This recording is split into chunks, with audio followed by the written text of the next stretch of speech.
betapa brengsek dan betapa bajingannya rezim saat ini yang sangat tidak memperhatikan dan memperdulikan keresahan rakyat, kesulitan hidup masyarakat, dan bagaimana masyarakat itu terjepit oleh keadaan hidup sekarang.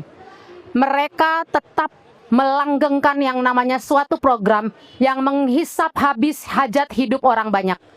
Dan kami merasa sangat muak melihat kenyataan pada hari ini bahwa terjadi transaksi keadilan, transaksi hukum antara Kejagung dengan Polri.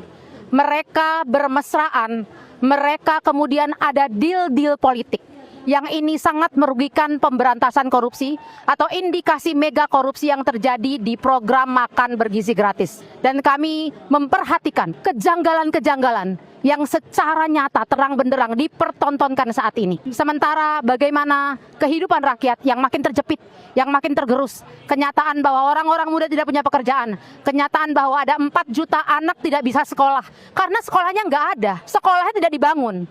Jadi sekolah-sekolah negeri yang ada tidak menampung anak-anak Indonesia.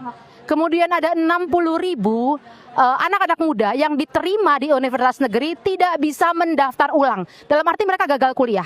Mereka punya intelijensi yang cukup, mereka punya kecerdasan, tapi tidak mampu untuk kemudian membayar UKT.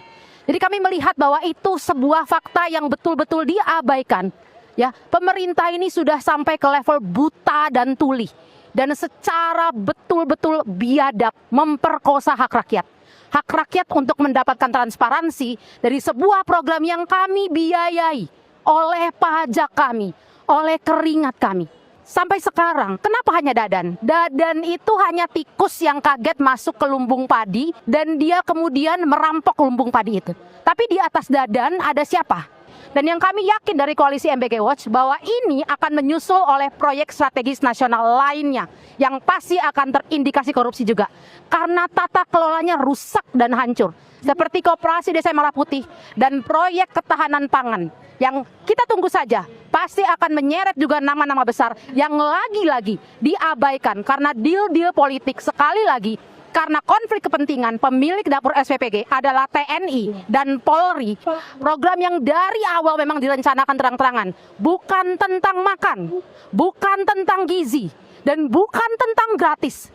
MBG itu tentang maling, MBG itu tentang kedok, tentang topeng. Ketika kalian terus buta dan tuli, kami tidak perlu bayar pajak. Setuju? Kami tidak perlu bayar pajak. Setuju?